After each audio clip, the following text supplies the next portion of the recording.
Future Retail Group's head Rakesh Biyani has expanded on the company's plan to get into the Northeast and is building up on opportunities and demand already present in the region. Let's listen into his plans. What we are doing now is the fact that we're sort of packaging it all together, okay, and looking at a scenario where we can now sort of build in a 365-day Har Din Saste Dam as an offer. Now, I think this is truly and sort of enabled by what the government has really done, and by the fact that efficiency is now no longer hindered by a tax border. Right? And with that in place, over the last 9 months or over 12 months, we have worked with our vendors, we worked with our supply chain partners, etc., to package it together, and we have created a 365-day. We're kind of capable of doing that today. It was not possible in the past to an easy extent for everything, but now close to 1600 odd SKUs, stock keeping items, are going to be possible to be offered consistently to the customer. So, will there be more markdowns as we enter into an era of price wars? And what might be some of the other strategies that you're looking at going ahead? I think really, I know we are sort of not trying to be into the markdown business. We're trying to ensure the fact that we can offer honest pricing across everything to the customer. And I think what happens is the fact that to do all of this, you have to be in a position to create it very consistently. And that consistency is now doable. Right? And that's because of the fact that the supply chain can run seamlessly. Right?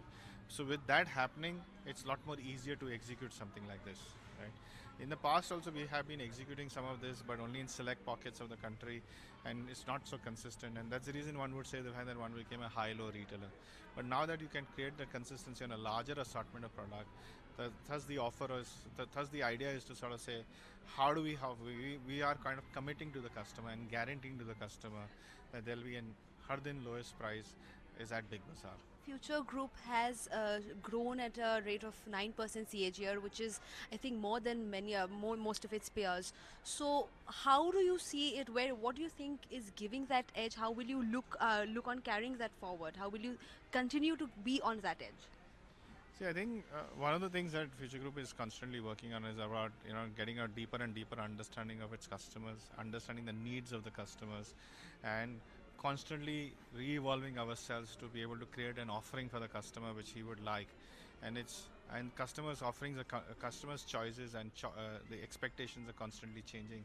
And what we are trying to do is to keep pace with that ahead of the time. So talk to us about your strategy when it comes to e-commerce, and what about your 20 crore revenue target for FY21? Are you on the right track for attaining that as well? When it comes to e-commerce, I think for us an omni-channel is a very important play. We are quite committed to that, but for us omni-channel is really a play about the customers who are shopping out here with us, who are already an existing set of customer. How do we provide them with additional convenience in case they decide to sort of order something at home and collect it at store, or order something at store and collect it at get it delivered at home. So it's a vice versa, but that is the real direction that we want to build.